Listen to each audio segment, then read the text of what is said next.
Hello, Carol.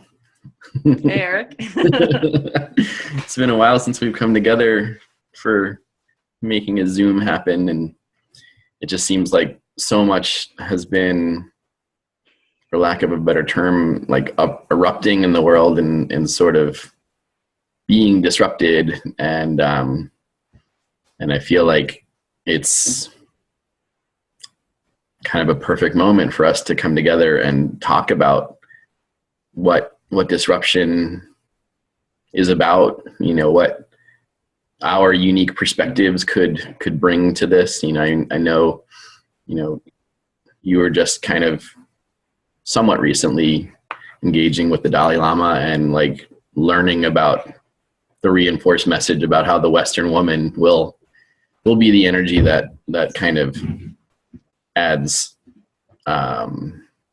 answers to all that's going on in the world. So I don't know, there's a lot to share about what's it called, like the eruption in Germany and France, and also here in the US at Standing Rock in North Dakota. So yeah. And as well, this election, it's like, where's our truth? Is our truth with these two people that are,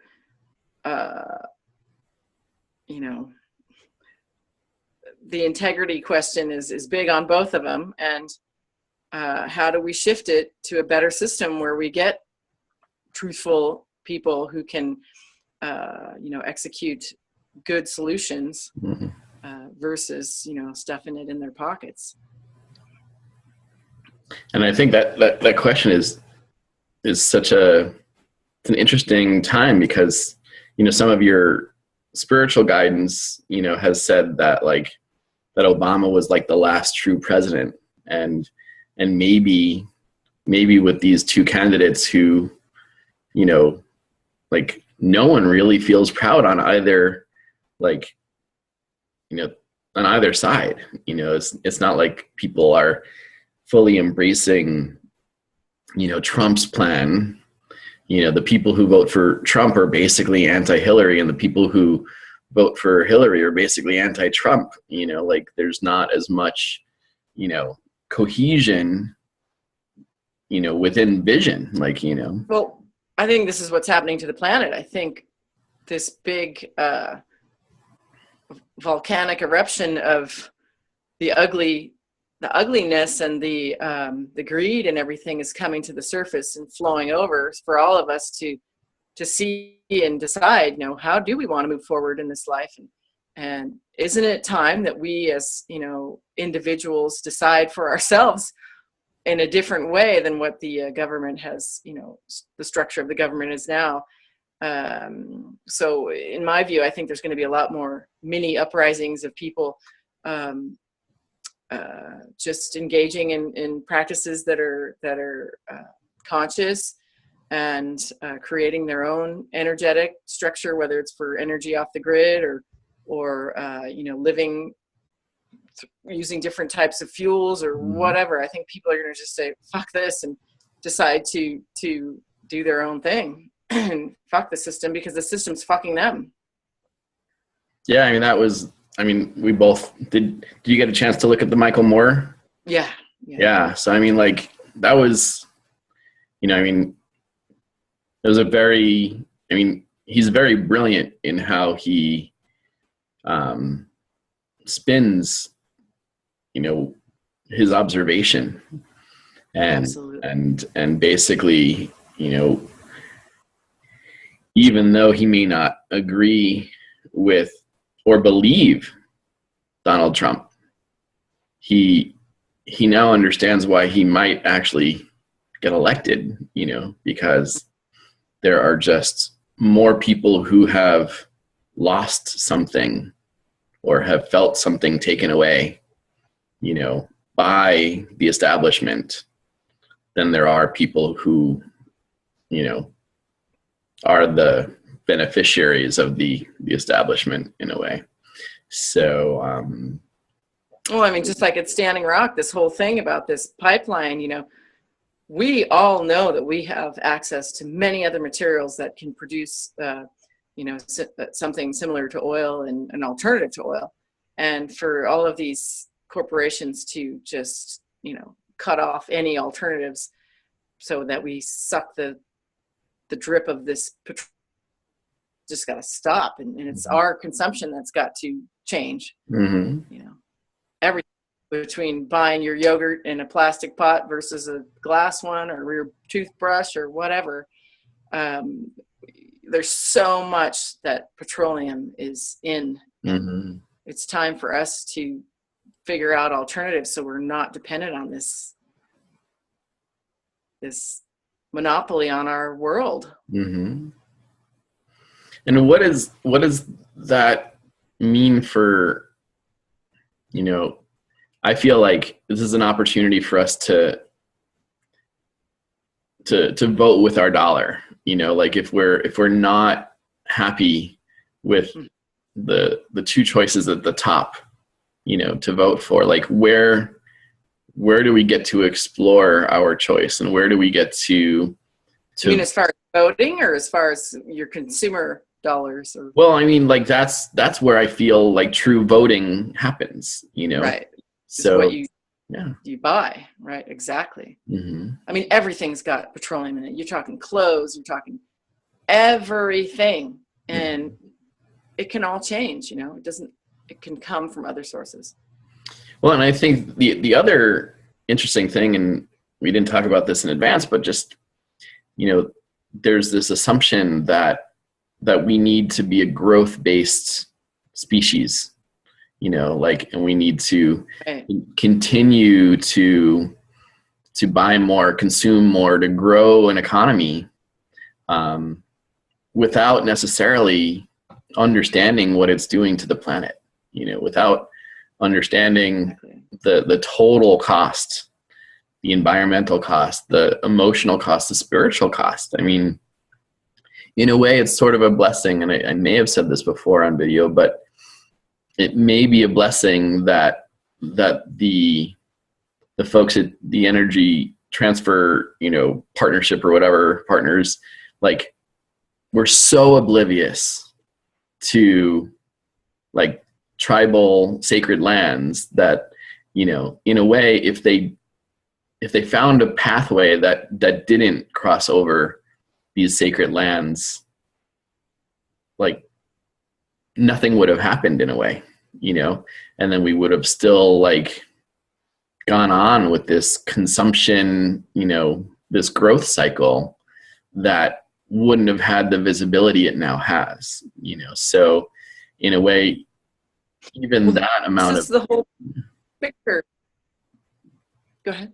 Well, I mean, just like even like that amount of that lack of consideration is like, and there's a whole culture that people don't want their stuff to be messed with. They want to go get their to-go food in the frickin' plastic box, and they want to get their stuff like it always is, and don't mess with my world, So that's all of those considerations have to come from another place of compassion for our planet, because it's a pretty tricky deal right now. We got to turn the ship around here for sure. Well, and I think the other part of this whole ship is that if we look at it, so I sit in a sauna, and sometimes you come in it, but like there are these people from lots of different generations, and there's so much overwhelm, because we've strayed so far from what's good for the planet. And there's some people who are like throwing up their hands saying like we've already crossed all the thresholds, environmentally, like we're kind of on a collision course with a destiny that we've already created, and there's not much we can do, and it's a sad day when I believe that thought, even though I honor the, that feeling. So, for me, one of the things that I've loved about our coming together is that I now get to challenge myself every day with the micro choices I make. And then, you know, it may not move the needle the way massive collective action could, but every day that I refuse a styrofoam package for my to-go container, or every day that I say, no, I've got my own straw, or I don't need one, is a day I feel better, you know, and it helps me just feel a deeper sense of connection with the planet. And I feel like, just getting back to what the Dalai Lama is saying about the Western woman, you know, and I said it like kind of in just a one-on-one conversation with you, but just the idea that the woman is representative of the womb of the planet, you know, and like, and I feel like, you know, we're here to like, as men, we're here to honor that womb, you know, like we're here to like understand when the carrier of that womb is agitated, you know, and we're here to, you know, love the life-giving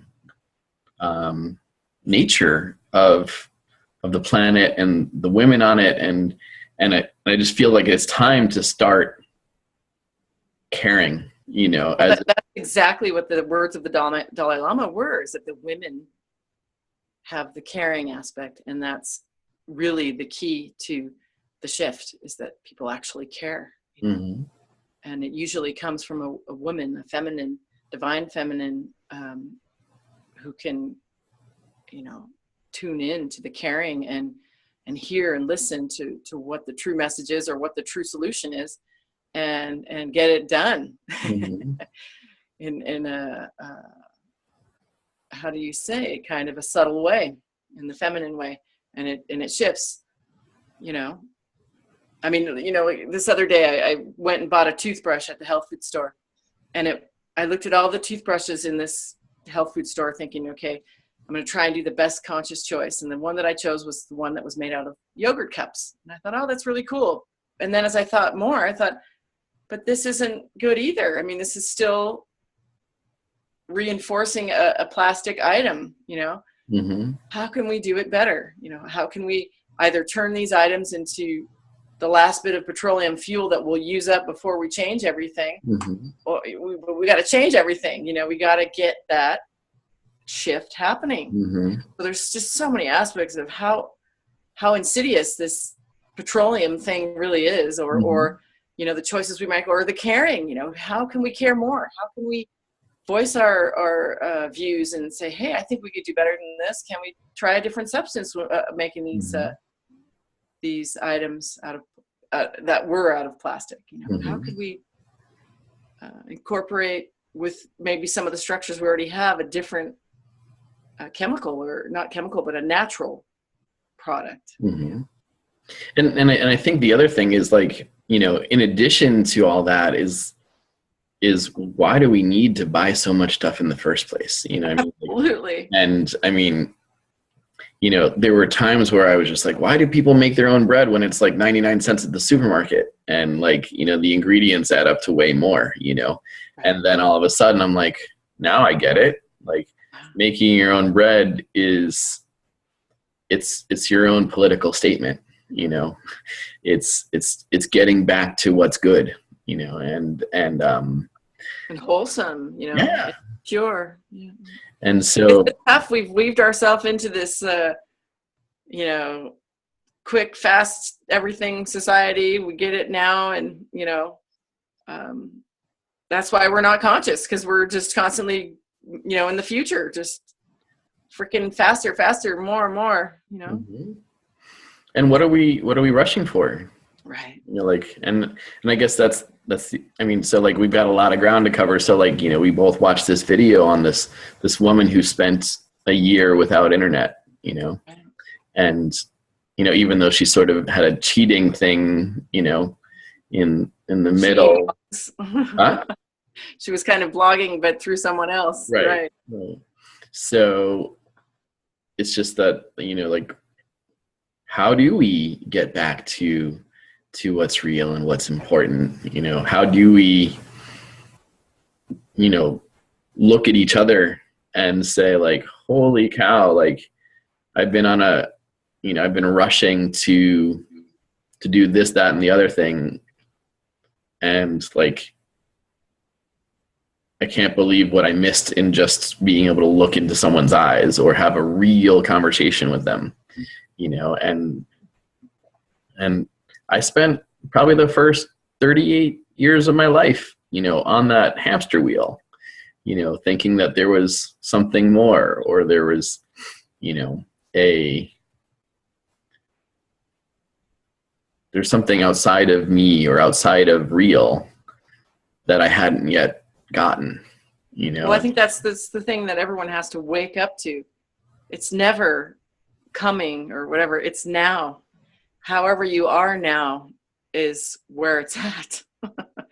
And to think, you know, people, if they could just grasp the vibe that they're whole and perfect, and it's not, you know, and going to buy the latest Gucci bag or this cream up for your face, that's going to make you, you know, into something more beautiful or more this or that.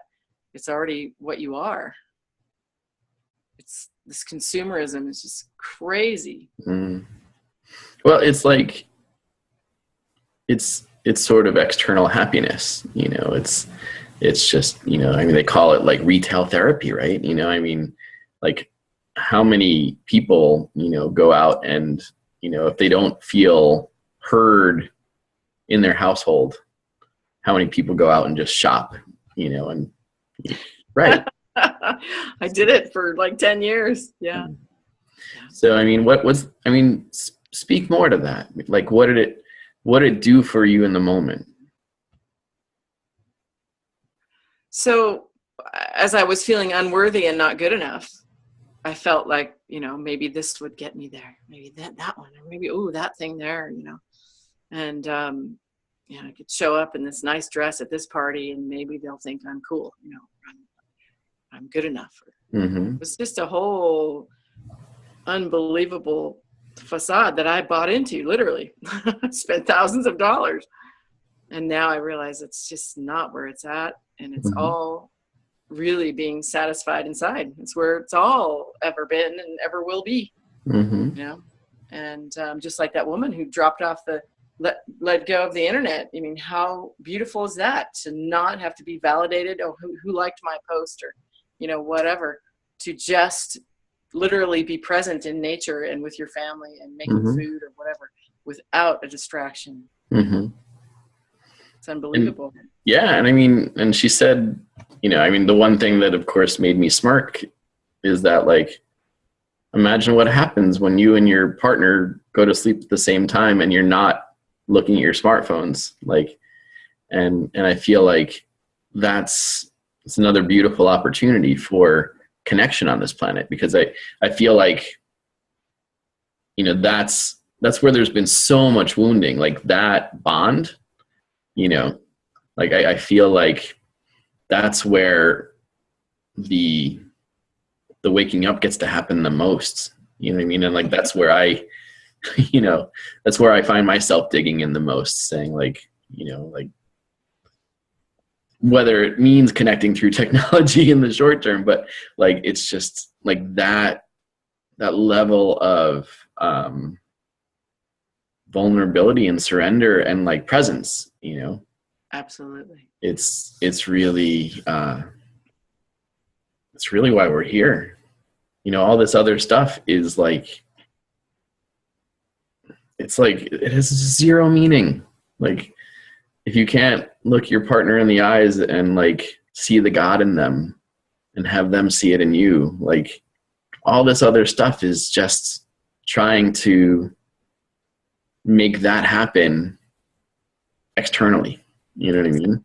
You know, and everyone's measuring everyone about what their financial status is, you know, what school did you go to, and There's all these measures, you know, and I got measured, and I measure people all the time. You know, my daughter measured me because I was happened to be present at a parent-teacher conference, but her father wasn't, because he's making the money, and, you know, he has an excuse, whereas I'm not the breadwinner. And so there it was, I was okay because I could go for that, and just to have it be measured by the money, or that anyone can change their plans or get somewhere for anyone if that's where they want to be at that time. Say more about that, because I mean, like, there's a lot on all sides of that, just so like your priority. What is your priority, and how can you arrange things differently, or manipulate or change for being present with the ones you love versus always present for the money. And I mean, I think the flip side is that, like, if you're on a mission, you know what I mean? Like, so I mean, like, there's so many different ways to lenses through which to view that, what I mean? Sure. So, because there's part of me that used to, like, want to make sure that I was, like, at every single parent teacher conference. And, then there was part of me that said it wasn't even about the money, but it was just like, I want, like, if I was doing something on mission in my place of purpose or passion, then that was good parenting too, in a way. You know what I mean? I hear you. I hear you. So, like, there's, and I just feel like it's just like there's more to get out of that experience, because Sure. Well, for me, what I took personally was that because I was pursuing some of the things I like, even though it didn't bring money in, I was judged as either I didn't have the same excuse that he did, So the times that I wasn't present for some things that she wanted me to be present at, I got judged differently because I wasn't bringing in any money. Even though I was out doing what I love, I wasn't bringing in the money. And that's the society part that I am just baffled by now. It's like, come on, everyone has a life and everyone has what they choose for their priority, And I guess if you're tag team parenting, then that's how it goes, Well, and, who knows? I mean, like, each dynamic is different, but I feel like the other opportunity with that is to say, we can start generating, from doing what we love, Absolutely. And absolutely. That's a beautiful way, because some people act like martyrs when they're making the money, and they'll say, oh, I'm working so hard for you, and whatever. Right. And there can be some different. Well, and then, I mean, and the beautiful part is, like, the Lynn Twist part, where she talks about, making a killing, making a dying, or making a living, Exactly. And this is huge. And so, like, and I feel like it's a place that that I want to come together and make a living with you, and I feel like for anyone who watches this, so what Lynn Twist says is you can make a killing by depleting the planet of resources or harming others so that you can make money. You make it dying by doing what you weren't passionately born to do, and making money sort of passively, and I did that a lot. I was a pharmaceutical sales rep, and so you could call that making a killing or making a dying, but it wasn't my life's passion. It wasn't what I was born to do. I think selling is definitely something that I was born to do, but selling and promoting a passionate vision for the betterment of the planet rather than whatever pill I was supposed to push, so, like, I feel like that's what a lot of what this transition, and even as it gets back to our choice of, like, toothbrush and things like that, is like, we also need to recognize that we're in transition. So, right now it's probably okay to buy a toothbrush made out of repurposed yogurt cups. You know what I mean? And because I believe that eventually energy is going to be free, so might as well use what we've already made constructively rather than, creating new plastics, and I know one of my visions is that we would clean up this whole dang planet of everything that's polluting it and using that fuel, because it's probably tons and tons of fuel available there than, digging up more. Mm. Well, and I feel like, especially with this pipeline, and I don't know if you saw, I think you posted it, right? Like no, actually a friend of mine posted it today about a pipeline that burst in Pennsylvania. Yes, I saw that. Harrisburg.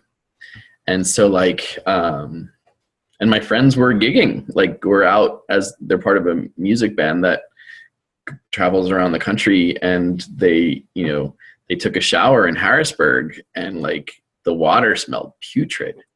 Oh. And it's just like that's where tears come to my eyes. Cause yes, I mean, like what they're saying in Standing Rock is like, there are tons of alternatives to oil, but there are no alternatives to water, and so that's where, I mean, I just keep on feeling the call to like show up and like, yes, send prayers until we can get there, but like to really align and be present with those who are, in alignment with how we want to live. One of the things that I've heard about these prayer camps is that people are living in this beautiful communal way, and like it's precious, like it's, and I wish I didn't use the word precious to describe it. I wish it like I wish more people knew that was the way to be. But it's just like I feel like the world needs a larger dose of that, to understand what we've been missing all along, like what we've been going to Macy's or being spoon-fed every night when they watch the news. It's like, oh my God, and all these shows and these reality TVs that aren't really reality at all. It's not your reality, it's somebody else's. And why do we have to watch someone else's, and it's just a trip what we all buy into. Yeah. I don't watch TV anymore, personally at home. Yeah. Right now I'm visiting my dad, so I'll sit and watch The Price is Right with him. But other than that, if it starts getting, what I feel in my world is what I don't want to be exposed to, I'll walk away. Mm-hmm. Well, and I think the question then becomes like, what do we invite in? And so what I want this video to serve as is like instead of being overwhelmed by, we need to solve it all right now. Like I want to make a promise to you and the viewers, for a week, of like where I'm going to draw the line, So, I mean, what's in my heart is a few things, one is, when I go out to eat, I will be bringing my own utensils, or if I'm ordering to go, so that I don't get, served 20 plastic things that I'm then going to be, take on that whatever guilt or, fingerprint or footprint with. And then I don't want to go to a place that promotes styrofoam. I will bring my own to-go containers, so that, I don't want to waste food, so I won't leave it at the restaurant. But I feel like that's something that's kind of brewing inside me. And it's just, I have recently felt good, just in a micro burst of goodness, and I feel like the more micro bursts we get, like the more awakened we can become. And like, as Gandhi says, we need to be the change we wish to see in the world. And so, and with conscious disruption, we will eventually help develop a conscious line of, products that people can carry their leftovers in. And, but we're going to try to develop it, them from a place of, well, what's already here, what can we repurpose before we, even planting new hemp, needs some mindfulness around it, So I feel like as we endeavor into creating a movement, and creating deeper disruption. We need to learn where we're contributing, to. Absolutely. I mean, there's this, there's all these different ways to figure out your carbon footprint, and the World Wildlife Fund has a calculator to do that, and I mean, the smallest choice, anything is good if you have a consciousness around doing something that will stop this mass plastic madness that we've created. And nobody's perfect, and we're all, I sometimes end up having to do the plastic thing. And my effort right now is to not. So, I mean, when I bought yogurt the other day, I got it in a glass jar. It's heavier, so there's a carbon footprint in that transportation. It's just a big web that we got to figure out how to, clear. And I mean, like, the interesting thing is, the more we invest in renewable, sustainable energy, right, the closer it becomes to free. And then, I mean, what, other aspects of conscious disruption and the game changer movement and all these other things is trying to, like, really address the carbon dioxide that's coming out of the smokestacks from the current system, Yes. And so, like, yes, we're going to be making strides every day. But it's just like, I think what's important is as we transition from consumer to citizen, that's a really beautiful transition.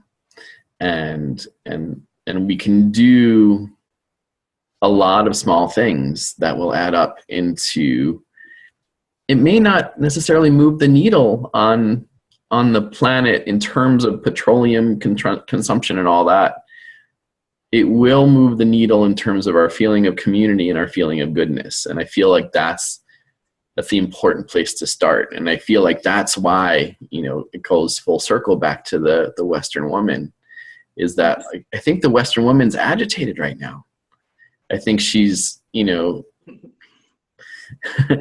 think she's not just that Western, not just, but I feel like we've crossed the line.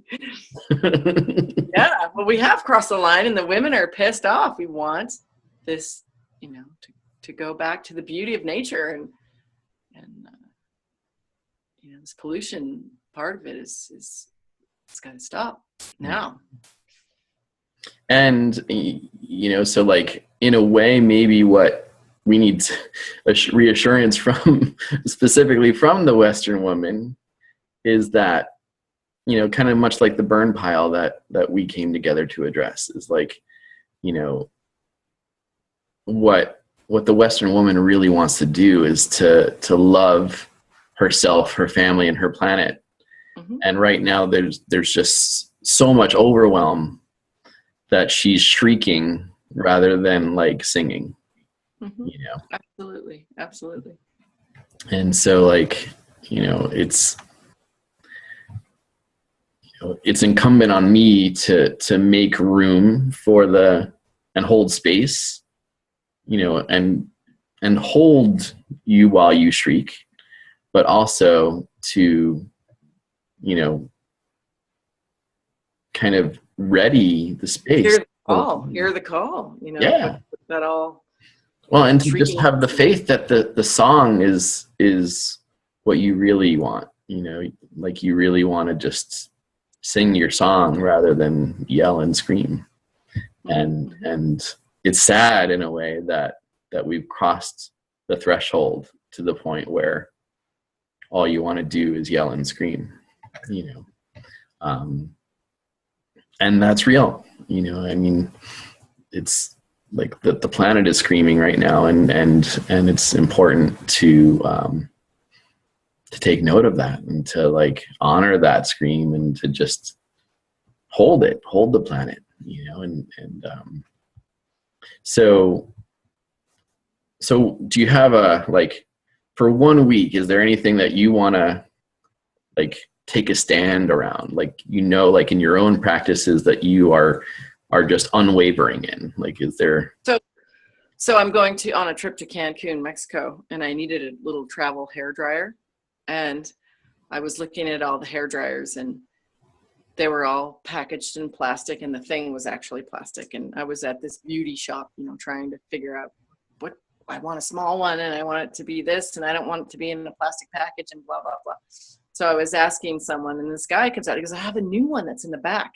It was packaged in a cardboard box, and it was steel. And I was like, I want that one. It was perfect. And it wasn't more expensive, but there was a lot of thought put into this product, and it seemed the conscious choice in that. And I was so happy because I didn't want to just go buy a crappy thing from the mass Walmart-y place and, contribute to all that pollution in China. And so I was pleased that the universe pointed me that this guy comes up and says, we got a new one in the back that I could bring out. And it was so fun to have something more, the conscious choice present itself to me, and then, so that was fun. And then I don't want to buy things that have that hard freaking plastic covering.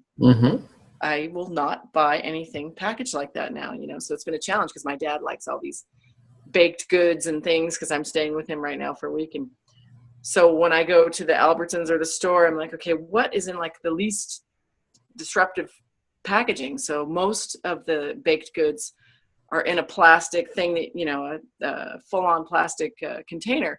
And they have a few other ones that have been in a cardboard box with just a thin piece of sheet of plastic to look in. So luckily there's two places, this store called Sprouts, and Albertsons has a few items like that. So I've been buying his sweets like that. Think of all the people who make cookies, and they're all in these plastic things, and you're just buying it and tossing it out. All that goes through my mind when I make a purchase. So those kind of things are what I'm doing this week. I'm not buying any dessert in any kind of a plastic thing, nor, I'm just not buying plastic at all. So in a week's time, we'll come together and we'll talk about how faithful we were to that commitment and what it felt like when we were and what it felt like when we weren't. I know a few months ago we talked about, going to get a salad. It was a glorious salad, made with like the most amazing raw ingredients, and we still let them put it in plastic, even though we had our beautiful ceramic to-go container that we could have totally, figured it out with. So I feel like that's the other part of my commitment is like I will investigate places where I can just develop a relationship with the vendors, because that's what I love about Ithaca is like the farmer's market. We could just, we know where our eggs came from. We know where our meat came from, and like that's a beautiful part of the whole process as well. Even if you still consume meat and whatever you feel about, what that does to the overall, planet. But I think making conscious steps, like I'm also committed to buying my eggs locally, so that's another place where I know that I feel good. I know the person who took the eggs from the chicken coop and put them in the box, and that's it's good for me. It's right living, so yeah, anyway. We can all do the best we can, and if we can just give a little bit more conscious effort, it's a step. We're all going to be having a little bit of hypocrisy in it, but the only way to do it is to start doing it. If you just keep a blind eye, nothing's going to change. And this is our opportunity to open our eyes and do it, in a more conscious way. And in community and like a collective spirit, like. Absolutely. We'll hold each other, accountable, and we'll honor each other's hypocrisy all along the way, and we're all in this as hypocrites together, but together is the key word, and I feel like it's important to look at it as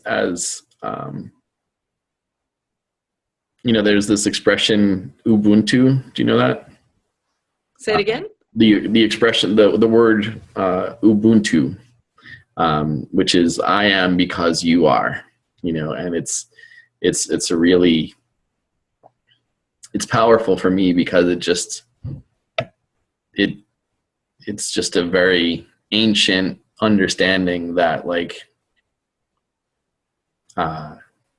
we're all in this together, and like we're all reflections of each other, and so it's there's that expression, and then the other expression is like, or the quote from Africa as well, is like, if you want to go fast, go alone. If you want to go far, go together. And so I feel like that's the other conscious choice we get to make. And so sometimes fast is slow and slow is fast, and it's really interesting. So on that note, I get to go spend some time with my kiddos. All right. I'll produce I'll go this. back to my dad. Got a few more days here hanging out with him. Alrighty. Want to sign off for now? Yes. All right. Bye. Bye, everybody. Bye-bye.